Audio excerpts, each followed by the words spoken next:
Battlefield received a massive update this week, ending the 7-week content drought. We received 2 new maps, the return of grind, and a brand new weapon. And that's the main focus of this video, the Panzerbuchse 39. It's the second anti-material rifle for the recon class, and this one is German made. The rifle was mostly used during the early parts of the Second World War and featured in the invasion of Poland and the attempted invasion of Russia.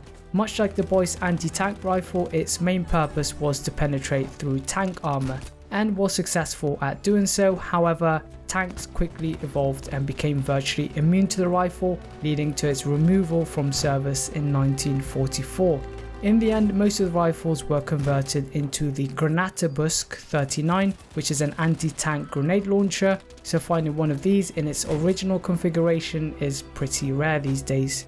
If you haven't noticed yet, the design of the weapon is very reminiscent of the Martini Henry, as both use a sliding block to seal the chamber after placing a cartridge. Here's a quick comparison.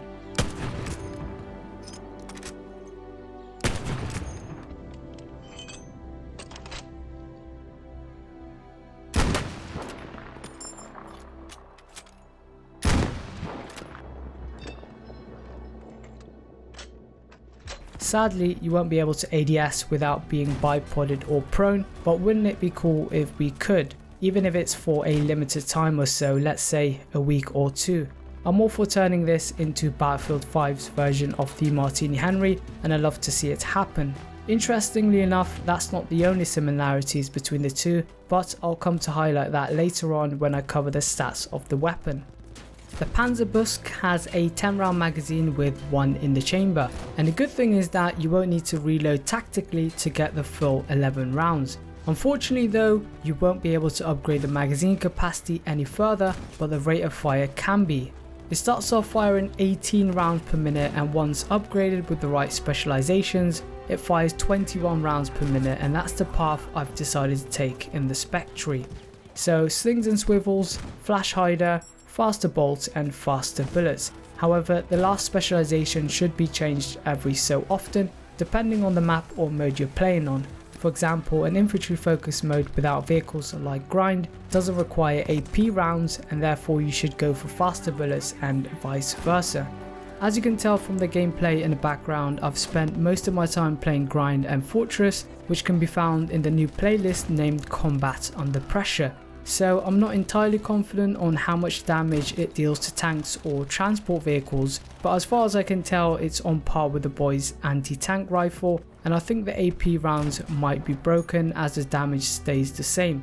So for the moment, I wouldn't say it's better than the boy's AT rifle at taking out vehicles. Anyways, moving on to the stats. The Panzerbuchse inflicts a massive damage of 112 up to 100 meters. That gives it the highest damage output per meter and makes it the deadliest weapon in the entire game.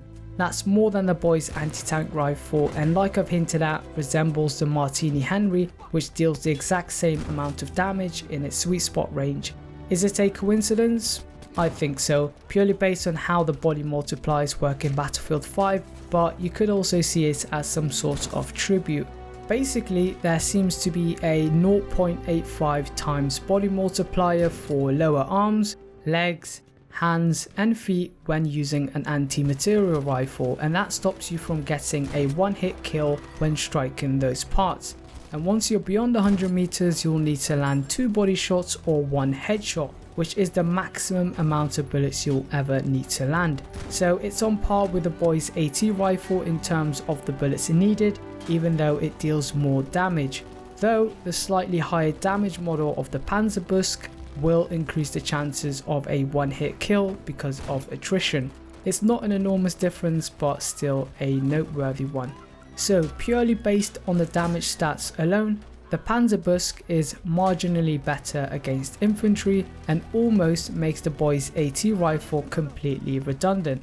And I say almost as some players like to use faction specific weapons, and it does fire more rounds per minute, which will allow you to take out opponents more rapidly, but honestly anything less than a 10 round per minute advantage doesn't make a great deal of difference in the grand scheme of things.